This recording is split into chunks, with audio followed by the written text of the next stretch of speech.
자, 여러분 교재에 임대차 한번 보겠습니다. 자, 이 조임대차 또는 총임대차죠. 이 아파트와 같은 주거용 부동산에 적용할 때 아파트물이죠. 그러면은 이 임차인은 총임대료를 임대인에게 줍니다. 그럼 임대인은 뭐를 받아요? 아파트 소유자는 그걸 갖고 세금도 납부하고 보험료도 납부하는 방식입니다. 자, 그런데 요거에 대해서 순임대차는 임차인은 임대인에게 순수한 임대료만을 지불해요.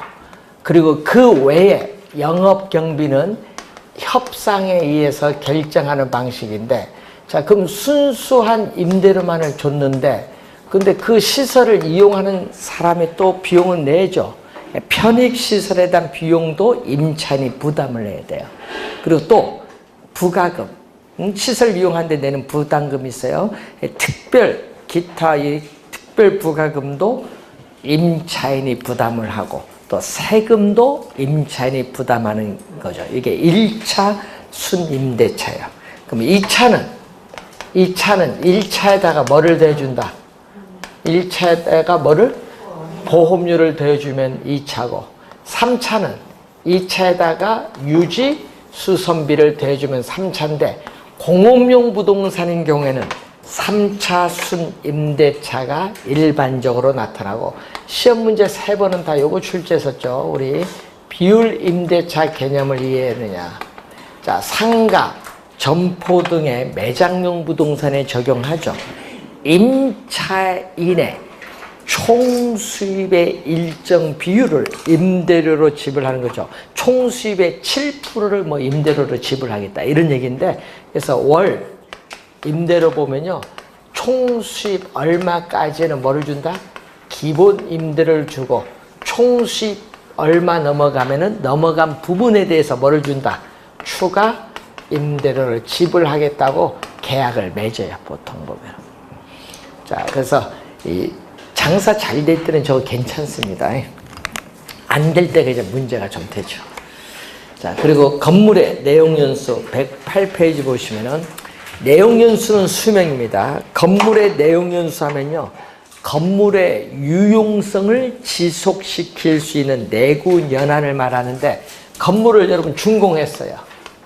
준공을 했는데 하면 이제 건물을 뭐 해요? 여러분이 사용을 하죠. 그럼 시간이 경과함에 따라 노후화도 되고 사용에 따르는 소모 마멸도 돼서 건물의 사용이 불가능하다. 준공해서 건물의 사용이 불가능할 때까지 이 기간을 우리는 뭐라고 하냐? 물리적 내용연수라고 해. 그러니까 이 기술적 측면에서 우리는 준공해서 건물이 물리적으로 존속이 가능한 기간을 얘기합니다.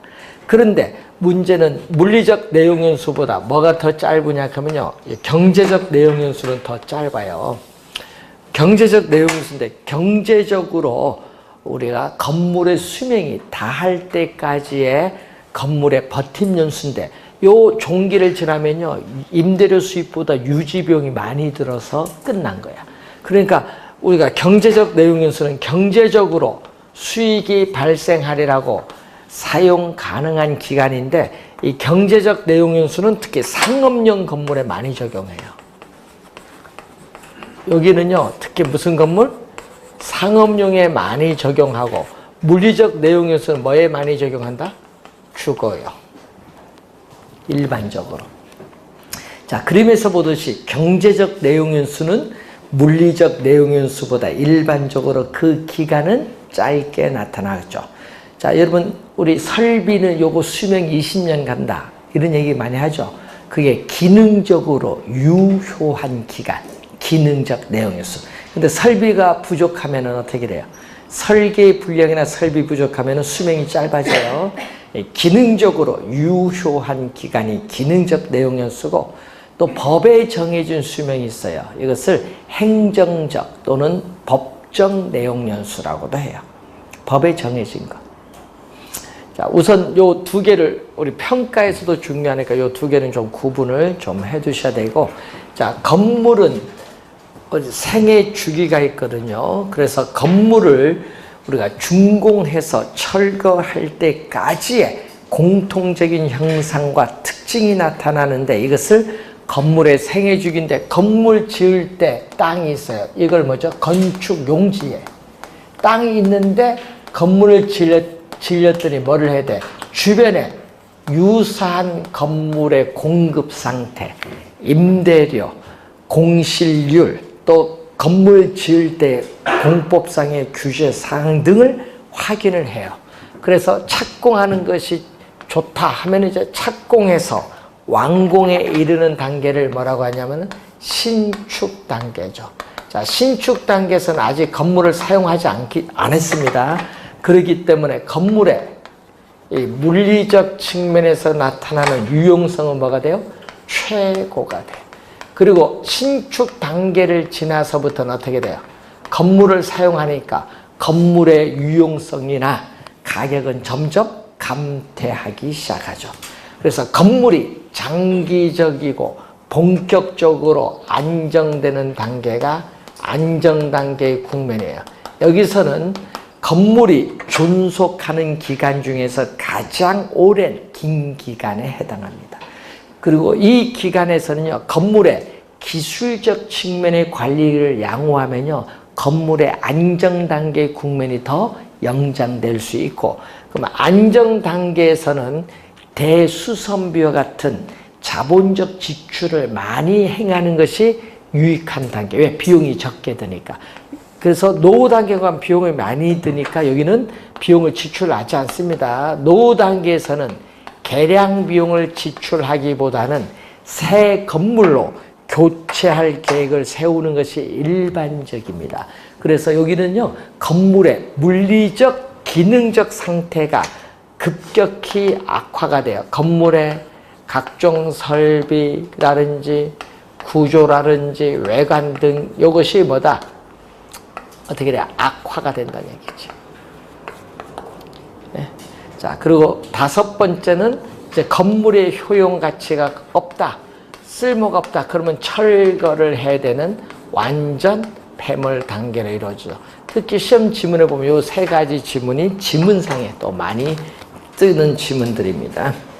자, 한번 확인해 보시기 바라고. 자, 마케팅이죠.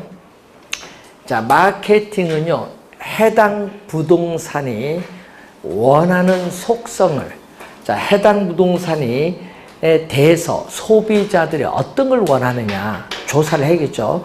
해당 부동산에 대해서 소비자들이 원하는 속성 등을 우리 반영해서 부동산을 개발 공급함으로써 수익을 극대화하는 그 과정을 부동산 마케팅이라고 해요. 일반적으로.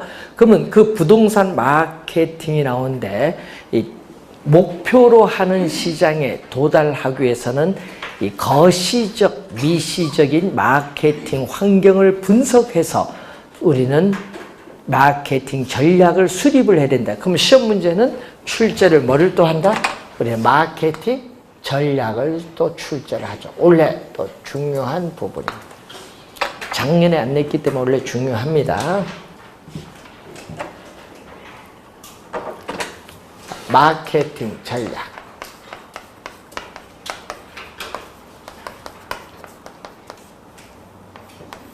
자, 여러분 합격 전략은 어떻게 세우세요? 그리고 전략이 있어야 되잖아. 그러면 분석을 해야죠. 환경 분석해서 어떻게 하면은 합격하냐. 60점에서 딱 3개만 더 맞자. 100점 맞을 것도 아닌데. 그 전략을 잘 수립을 해야 돼요. 그래서 그런 걸 이제 우리는 수립을 해서 오늘 집에 가서 한번 수립해 보세요. 아직 시간 많이 남았어요. 아직 150일 남았어요. 자, 시장, 점유, 마케팅. 시장이 들어가면은, 시장 점유 들어가면요, 요거는 공급자야, 공급자. 예? 예. 공급자 중심의 전략을 얘기합니다. 그래서 여러분이 이 세 분화, 여러분 세 분화된 시장 중에서 우리는 가장 좋은 시장 기회를 제공해 줄 수 있는 특화된 전문화된 시장을 표적 시장이라고 해요. 그래서 표적 시장을 미리 점유하는 것, 선점하거나 이 틈새 시장을 점유를 하고자 하는 이 전략을 시장 점유 마케팅 전략이라고 합니다. 여기에는 크게 두 가지가 있어요. STP 전략과 마케팅 믹스. 자, 여러분 시험 문제는 마케팅 믹스로 출제하기도 하고 또는 포피 믹스 전략으로 출제하기도 해요. P가 네 가지다. 자, P. 자, 이때 STP 전략은 가장 오래된 또 정통적인 전략인데, 자, 우선은 앞에 X는 요거의 약어죠. 자, 전체 수요자 집단을 인구, 경제학적인 특성에 따라 소규모의 집단으로 나눠요. 세분화합니다. 몇 개로.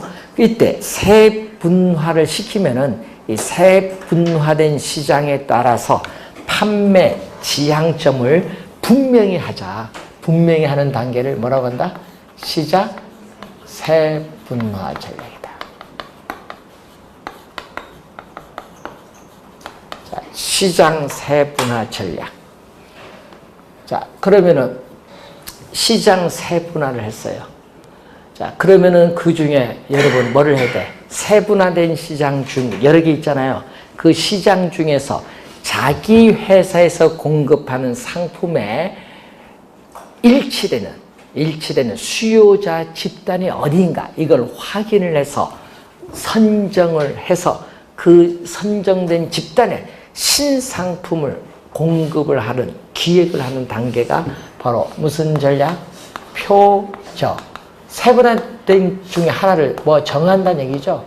선정하는 전략이 두 번째가 나오죠. 여기가 뭐죠? 타겟팅. 그러면 타겟팅 하면요, 선정했잖아요. 그럼 동일한 표적 시장을 가지고 있는 공급하는 경쟁자들, 회사들이 많아요. 그 경쟁자들 사이에서 자기 회사에서 공급하는 상품의 가격, 품질 등이 경쟁 회사에 비교했을 때 어떤 우위를 가지냐, 제품 컨셉, 개념을 정해서 이것을 고객의 마음속에 어떻게 돼요? 위치를 정하는 전략을 뭐라고 하냐? 포지셔닝이라고 해요.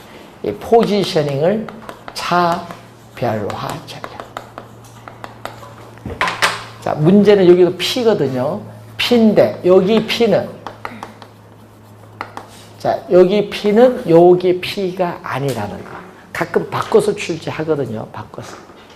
여기 있는 P는 여기 포P가 아니라는 걸 주의해 두시고. 자, 목표로 하는 시장에 도달하기 위해서 여러 가지 마케팅 요소를 결합을 하는 것을 마케팅 믹스. 믹스는 혼합이라는 얘기예요. 믹스. 여러 가지 요소를 혼합한다. 그래서 우리가 네 가지가 나오죠. 거기 보면은 프레이스, 프로덕트, 그리고 프라이스, 프로모션. 여러분 이게 어떤 전략이냐? 예? 마케팅 믹스의 전략에 해당되는 활동이 있죠. 이걸 연결시킨 문제를 또 자주 내요. 그러면은 프레이스라는 것은 유통경로 전략이에요. 자, 유통경로 전략이라는 것은 부동산 개발회사가 직접 분양을 하거나 또는 분양 대행사를 통해서 분양, 주택금융기관이나 부동산 중개업소를 활용을 해서 분양하는 방안도 있어요. 여러분 중개업소가 너 분양하면은 아파트 한 채당 200만 원 줄게 이런 식으로 활용을 할 수 있어요. 자, 그리고 또 프로덕트는 뭐죠? 제품 전략이죠. 자, 거주자의 라이프 스타일을 반영해서 우리 3타입 형태의 평면 설계를 하겠다. 아파트. 또 혁신적인 다른 아파트에 찾아볼 수 없는 혁신적인 내부 구조를 가진 아파트를 우리 만들겠다. 지상의 주차장을 지하화한다. 각종 보안 설비를 디지털화를 한다. 예? 또는 자연 친화적인 어떻게 아파트 내부에 시계천을 설치한다. 이런 것은 다 부대 시설과 관련 있잖아. 부대 시설 배치와 관련 있죠. 이런 건 전부 제품 전략이에요.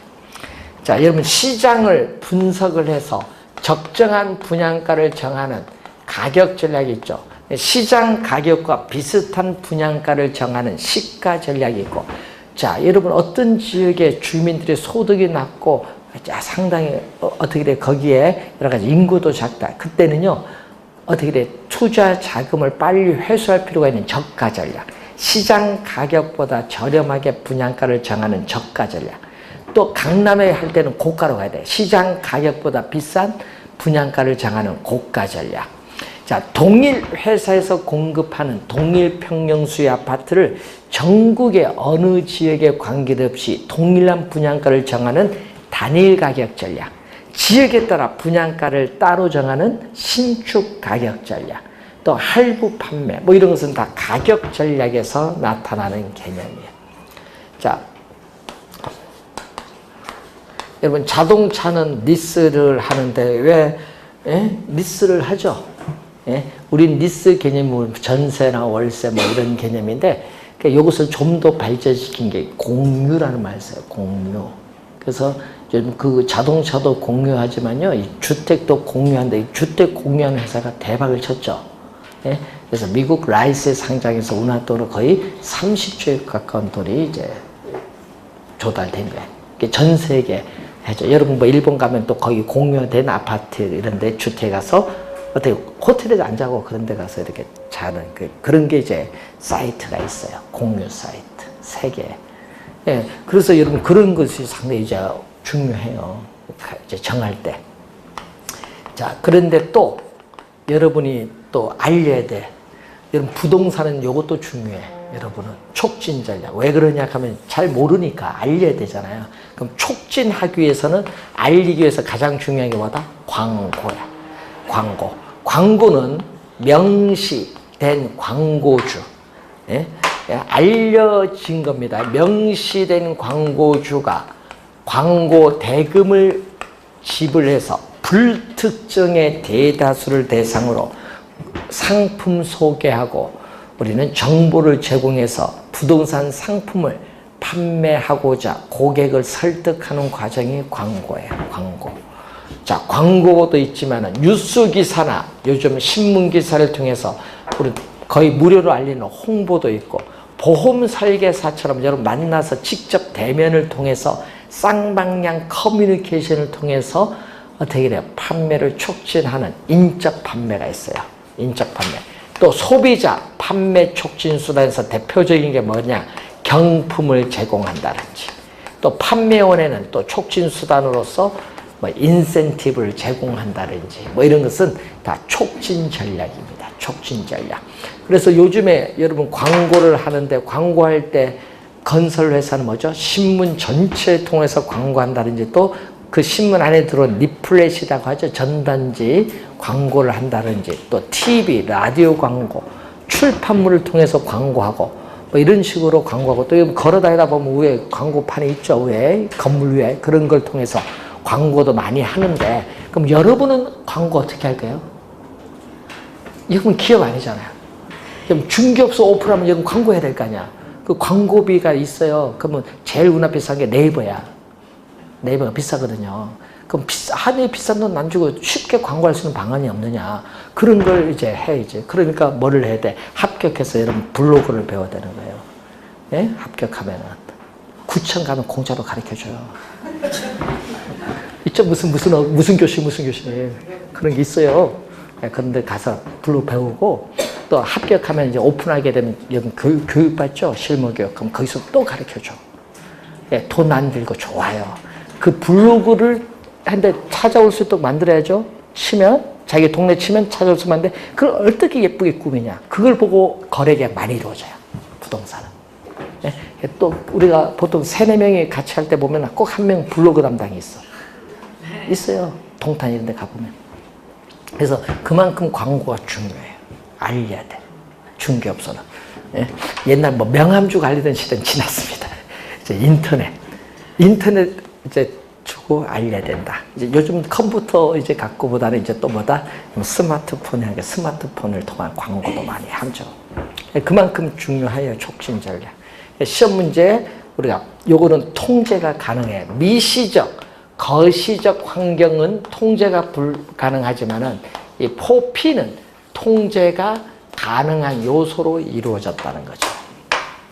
자, 시험에 여기서 진짜 많이 출제됩니다. 정답을. 자, 그리고 두 번째가 뭐죠? 고객 점유.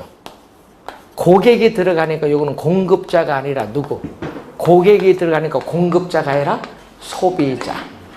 자, 소비자 행동 이론 차원에서 나오는 게 고객 점유 마케팅 전략. 자, 고객 점유 마케팅 전략인데 여기는 무슨 단계? 심리 변화의 단계. 심리 변화. 그래서 뭐가 나오냐? 아이다의 원리. 자, 시험에 원어도도 출제하죠. 앞에는 attention이라고 해서 고객의 주의, 주목을 끌어요, 먼저. 그래서 뭐를 한다? interest, 관심을 불러일으켜서 그 관심, 흥미를, 욕망을 일으켜서 그 욕망을 뭘로? 액션, 행동으로 나타내요. 이렇게 고객에 있어서 구매 의사결정 과정의 각 단계에 있어서 소비자와의 심리적 측면에 접점을 마련해. 심리적 측면에. 그래서 전달하고자 하는 메시지 톤, 강도를 조절해서 마케팅 효과를 극대화하는 게 고객 점유 마케팅 전략의 핵심. 자, 그리고 관계 마케팅 전략이 나오죠. 관계는 소비자와 생산자 간의 일회적인 것이 아니라, 일회적이 아니라 장기적이고 지속적인 상호 관계를 중시하는 전략이에요. 그래서 우리는 뭐와 관련되어 있다? 브랜드, 상표, 브랜드와 연관되어 있다. 자, 여러분은 우리 요즘은 세계 보면 여러분 스마트폰 하는데 뭐 삼성전자도 있고 우리 애플, 뭐 화이 뭐 요즘 3대 싸우잖아요. 근데 여기 보면요. 시장 점유율 싸우고 보면요. 한번 애플 쓴 사람은요. 갤럭시를 못 써. 배치도 다르고. 또 요거 갤럭시 쓴 사람 또 애플 못 써. 아이폰 못 써. 이게 그게 제품 특화도라는 게 다 있어요. 제품 충성도 이런 게 있기 때문에 부동산도 마찬가지. 아파트도요. 구조가 다 다르다 보니까 구조에 거기서 계속 살다 보면 다른 구조 가진 아파트는 불편해. 남자는 관계없어요. 여성분이 불편하지. 그러니까 아파트 의사결정은 누가 하는 거예요? 예? 여성분이 가서 동선 보고 구조, 내부 구조를 보면서 결정을 해. 그래서 아파트 광고 보면요. 여성분들이 그래서 광고가 나오는 거예요. TV 광고 다 여성이야. 왜? 이유가 여성들이 구매 결정을 하니까. 예? 근데 요즘은 또 뭐다? 남성분도 구매 결정을 많이 하시더라고요. 그래서 그 이유가 다 있습니다. 여기서 한 문제 우선 출제를 합니다.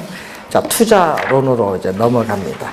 자, 지금까지 배운 이론에서 55%니까 얼마, 55% 출제하고 이제 나머지 나온 투자 금융평가에서 45% 출제를 합니다. 그래서 전략을 잘 구사를 하십시오. 지금까지 배운 여기서 55점. 예? 투자론부터 몇 점? 45점. 그럼 앞에서 두 개만 틀리자. 그럼 50점. 그럼 뒤에 45점에서 예? 한 몇 개? 6개만 맞아도 65점. 간단하게 생각을 해야 돼. 전략을. 그러니까 여러분 공부할 때 보면 전략이 없고 그냥 공부했을 거예요. 점수 딸 수 있는 게 앞부분이잖아, 지금 여기. 여기까지 배운 데서는 어렵게 안 내요. 나와봐야 한 2문제 정도에서 이제 여러분이 틀릴 수 있어요, 실수로. 그러니까 여기서는 거의 맞도록 노력을 해야 돼. 55점. 뒤에는 평가, 금융, 또 투자잖아요. 여기서는 어떻게 돼요? 기본 6, 7개는 맞아요. 공부 대충 해도. 예? 찍어도 6, 7개 맞겠다. 그래서 공부할 때 여러분이 점수 안 나온 부분을 집중적으로 하면은 그건 잘못된 거예요. 여러분, 그래서 옛날에 지방에 가서 사법고시 학생들 10년 공부한 이유가 뭐냐면 너무 자기가 자신 없는 것은 그거 시험에 안 나오는데 그건 열심히 하고 시험에 잘 나올 건 공부 안 해.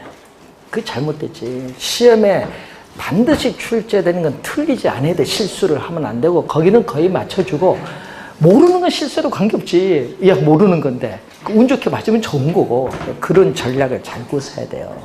개론이든 민법이든. 1차는 시간이 부족하기 때문에 이 전략 상당히 중요합니다. 그래서 투자 금융 평가에서 이제 강의를 하다 보면은 원래 이런 형태로 시험 나온다 그런데 그런 형태인데 이게 계산이냐 한글이냐 보고 요거만 보면 맞출 수 있겠다 하면 공부하고 요거 보면 나는 틀리겠다 하면 과감히 틀리면 돼. 그건 뭐다? 그것은 나중에 시험 문제 풀잖아. 1번부터 40번 풀면 내가 예를 들어서 17번 계산 문제 나왔다.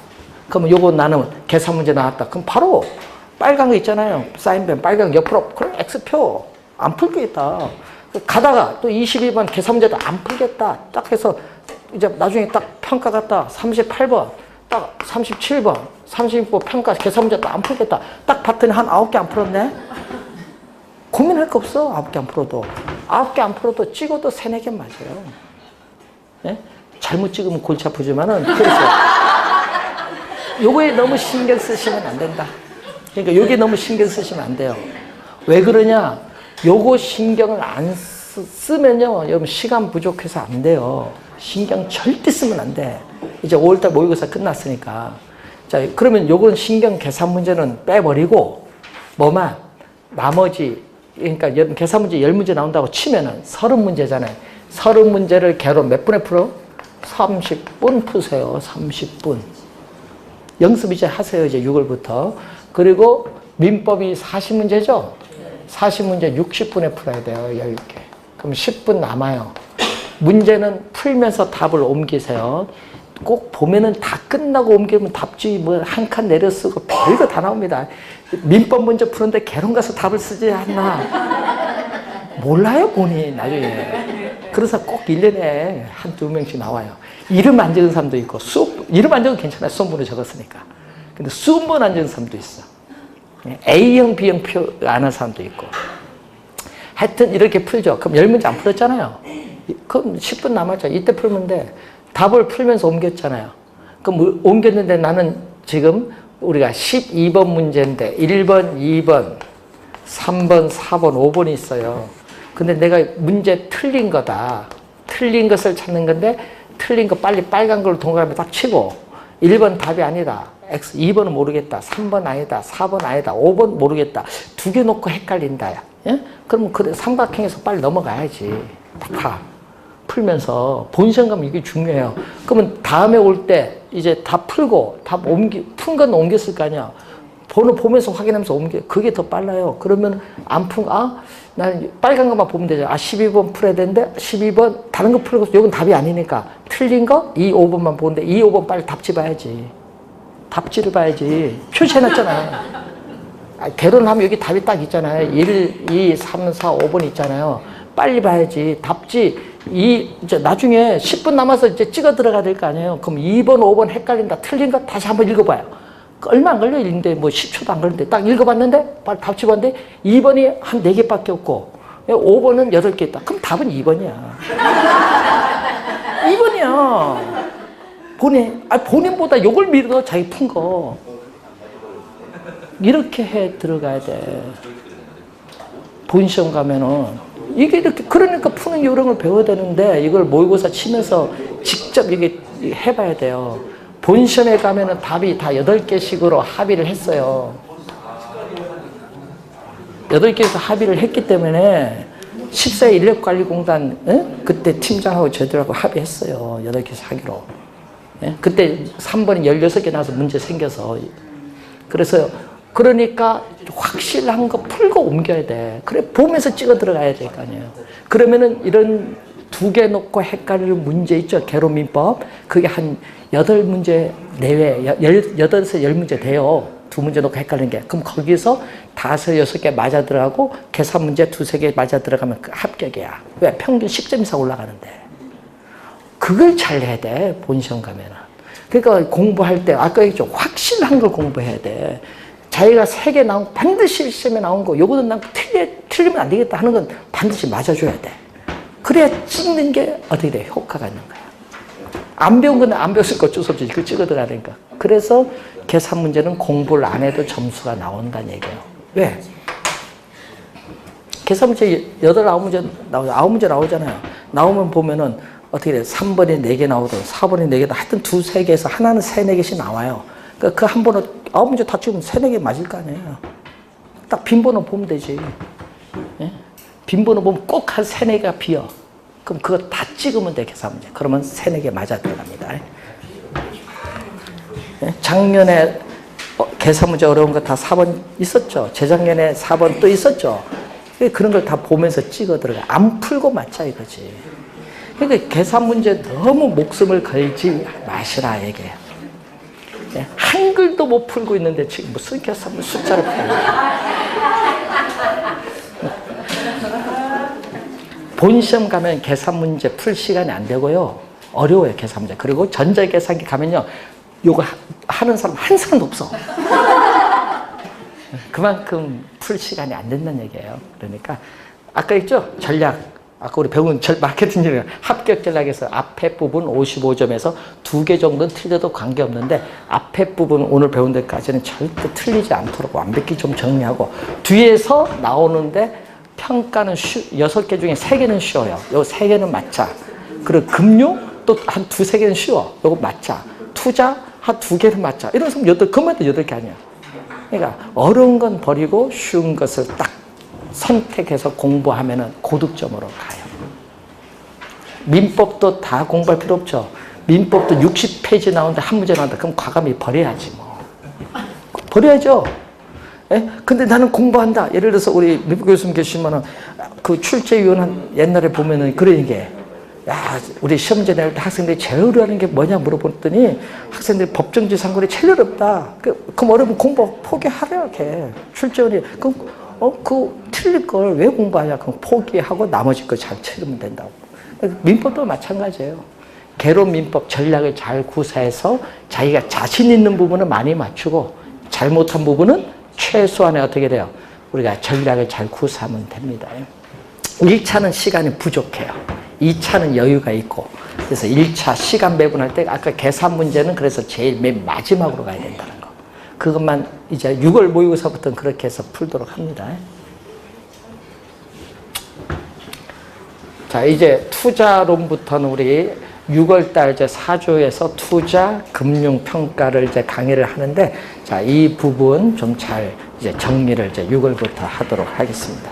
자, 오늘 배운 범위 잘 정리하시고, 그리고 이제 오후에 2시 반부터 이제 또 문제집 풀도록 하겠습니다. 수고 많으셨습니다.